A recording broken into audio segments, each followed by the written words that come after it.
they started to go into a conversation about crime. Now, we've talked about this to do with issues around Māoridom, and Debbie Nato-Apaka talked about this when she was here. It's like, think what they're doing in their 100-day plan, i.e. this is our shop front window. This is the foundation of what we're going to do for the next 3 years. This is the most important stuff to us, right? Prior to the last election, you would have thought the most important things to them is crime. Yet Anna Burns-Francis brings up a conversation that crime's not really in their 100-day plan at all. Why not? Why is it not really a priority now according to their 100-day plan? And that's sort of where the conversation starts. Pre-election was crime. How come there isn't a single policy in your 100-day plan to address crime? Great question. Well, watch this space. The 100 days is up on March the 8th, but that is very much our focus on the time. This is another tell for Luxon. Watch this space. I think he says it 4 times in this interview. What that means is, shit. Not quite sure how we're going to answer this one yet. It's another one of his tells. Watch. Probably all politicians, to be fair. But look, let me just say this. And this is a bit of a divergent. I won't do that because then I'll have to edit this out for the TikTok we're going to make out of it. People have been, mentioning us in various social medias, talking about how we're always poking the borax at the government at the moment. That's because it's the government who's making news. What news has come out about Labour today? When it was about the Greens yesterday with the leadership, we talked about it. The government is making up 90% of the news at the moment, so they're going to get talked about 90% of the time. I just think that's fair to mention. Right, back to it. Time between now and then. Our ministers have been working incredibly hard with officials to bring forward legislation that will actually enact. Working hard. No details. Working hard. Our policies that we've talked about in our 49 actions and our 100-day plan to start the progress on crime. And so rest assured, watch this space. It's something no doubt we'll be talking about in the Trust us, we've got it in hand. Watch this space. No answer. coming weeks. But you were the party that was really tough on crime. It was a massive issue pre-election. So how come it's not a bigger focus in the first 100 days? All right. Well, it is, Anna. What I'd say to you is go read the 49 actions and the 100. What I'd say to you? 100-day plan, and including our plans to get going with the gang patches, to be tougher on gangs, to give the police the powers they need. All of that work is underway in government. That's what we've been working with officials from day one. And watch the space. We'll actually be bringing that legislation into Parliament to make sure we can give the police those powers to start to tackle that crime and to get it under control. And I have read your plan, and gangs are a part of it, but there is no mention of retail crime. The word retail doesn't even feature in it. There's nothing about ram raids. The word crime doesn't even feature in the 100-day plan that I could find in a search of the document. And when we've seen in the last month, there have been jewellery store smash and grabs the 27th, ram raided a sports store on the 4th, ram raided a petrol station on the 21st, violent assault at a dairy on the 8th. We are not even a month into the new year. Yeah, Mel, these are problems that we're inherited, and I agree with that, but don't misunderstand me. Now, what? Wasn't it good that we got inflation down? But that ram raid last week, that was the other guy's fault, not ours. If you open the door, Mr. Luxon, you own everything that breaks. So look, I know you're all smart enough to know that this is what they do. I'm just being overt, so it's stated clearly and unequivocally. You own this now, Mr. Luxon. And at the very least, what Anna Burns-Francis is doing is she's saying, why haven't we seen a plan for ram raids? She's not even saying ram raids are your fault, Mr. Luxon. She's just saying, where's the plan? Every third word out of your mouth pre-election was ram raid, ram raids, ram raids. So at the very least, we should be seeing a plan for it in your 100-day plan. And that's not. And of course, what Luxon does, I was going to stop it and go, what do you think he's going to say next, Joe? Of course, what Luxon does is, outcomes, consequences, outcomes, throw it back to the last guys. Yeah, Mel, these are problems that we're inherited, and I agree with that, but don't misunderstand me. Our 100-day plan does have actions to restore law and order and to deal with crime in this country. Honestly, listen for the stammer. It's when he gets lost and he's the guy, I'm not sure about this. It's not quite, I don't have my script. I'm not quite on solid ground anymore. As a CEO, I normally have the script in front of me and no one questions me. Stammer, stammer, stammer. That is what Mark Mitchell and the Justice team are working incredibly hard around. Rest assured, we're talking about actioning the things that we talked about before the election. We're talking about actioning the things we talked about before the election. Would you like some cheese with that word salad, Mr. Luxon? Or would you like it straight? And they're going to bring that legislation into the House very, very shortly. Speaking of Mark Mitchell, he came up in the news yesterday because it turns out that he may have already broken your first coalition promise, that you won't be able to deliver 500 new police in 2 years. Okay. This is almost Porky Pig stammering through this conversation. If this isn't in 1080, but if you didn't, you would see the sweat on his top lip. I encourage you to go look at the TVNZ news site for yourself, to actually look at it yourself. This is an example of just bloody mindedness. It's spelt out to him what was said. This is like saying, I saw you punch me. No, I never punched anyone. The 4 people on the right side of the road saw him throw the punch. No. He got it wrong. He didn't throw a punch. Literally, this is just fingers in ear. La, la, la, la, la, la, la. It is fascinating. It'll now be 3. How did you get that wrong? Oh, look, he may have muddled his words a little bit, but our coalition agreement stands, which is that we want to deliver 500 new police within the 2-year period, and that's what we're very focused on. But what Mark's talking to is the difficulty around that in terms of actually recruiting. He wasn't talking about that. We'll get to that and show you. He wasn't talking about the difficulty to it. He was saying they couldn't do it in 2 years. Recruitment challenges that we have, retiring police force, and certainly an Australian campaign that's been pretty successful with our police officers as well. But we're not backing down on that. We want to go for that goal. We know it's tough, we know it's challenging, but between us and police, we're going to be committed to delivering that. Just wind back a little bit. What do you mean he muddled his words? When and where did he muddle his words? Well, what I mean is, as you said, he broke a coalition agreement. Yeah. We got a what I mean is and a stammer in that one. Commitment. He hasn't. Our coalition agreement commitment to deliver 500 police in 2 years stands. We're acknowledging the challenges, and that's what he was talking to, was actually some of the challenges that we're encountering. So this is really dangerous. Luxon is saying what he was talking about. And credit where credit is due to the Breakfast Show. They bring receipts because they quote him, and he wasn't talking about that. Luxon is wrong in this situation. Now, they've done a bunch of running around and cleaning it up today, but he wasn't talking about that. He wasn't talking about the difficulty at all. He was literally saying, because of reasons beyond our control, it's now going to be 3 years, not 2. As he now has taken over the responsibility of police minister, what he's encountered is actually the challenges around recruitment are more difficult, but that's not a reason for us to change the target. We're going to be very committed to going after 500 new police in a 2-year period, because that's important in order to be able to restore law and order. Have you and Mark had a conversation around this? Because he seemed quite clear about backing up his reasons yesterday about why it was going to take 3 years and not 2. Look, I mean, we're really clear. Our goal remains very clearly 2 years, 500 police officers.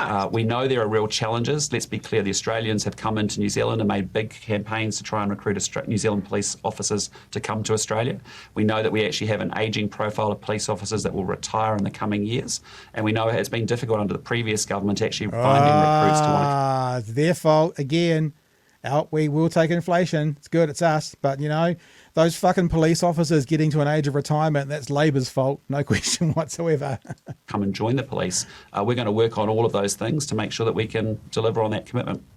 Okay, can I be really clear on this, just because you have emphasised that you are going to stick to this 2-year commitment, but our producers and Jenny May have just told us they have also had conversations with Mark Mitchell that have been on this program on air, where he has said they've had to, quote, expand the recruitment from 2 years to 3 because of recruitment and retention issues.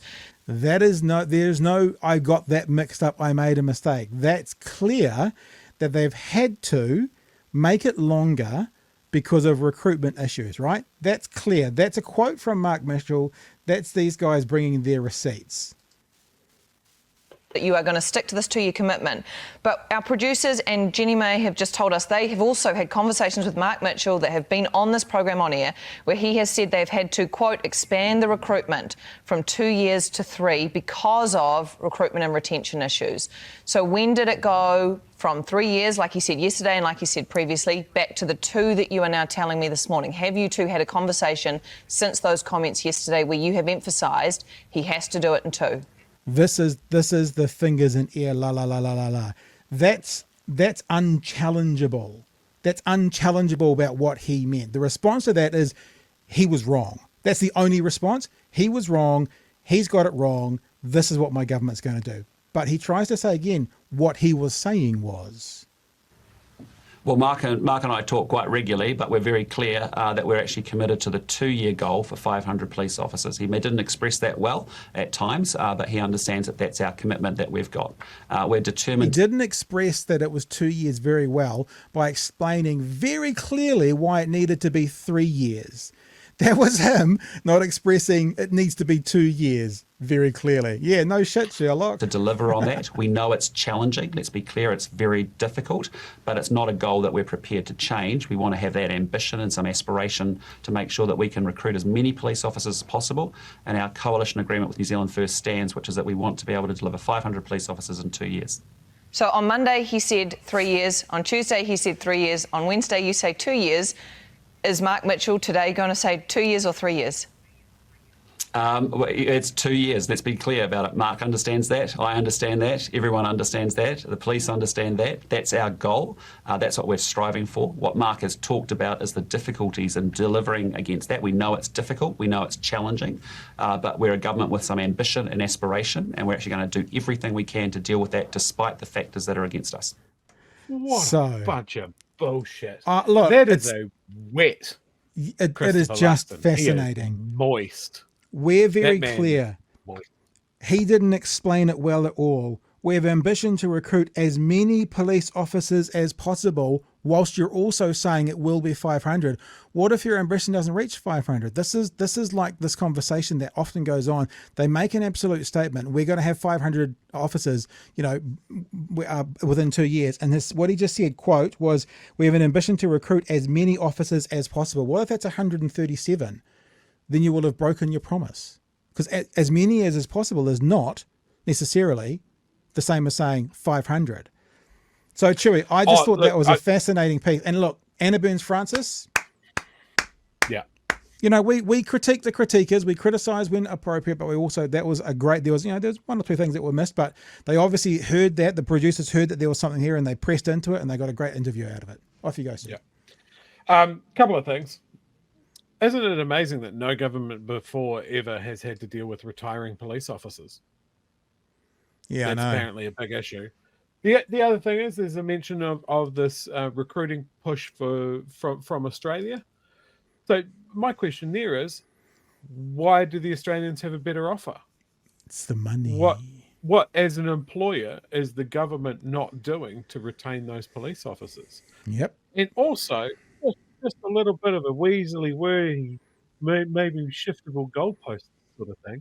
Are we talking about 500 new police officers, or are we talking about 500 more police officers? Interesting. Because you can lose 1,000 police officers and still hit that target of 500 new police officers. Right, because let's say there's 10,000, you lose 1,000, it goes to 9,000, but you get up to 9,500. So if there's 10,000 overall reduction, we want 10,500. Look, I want to play something. I just find that the use of words around that, of new police officers, specifically new police officers also mean, with respect, less effective police officers because they don't have the experience. So what are we doing to retain the people that know the job now?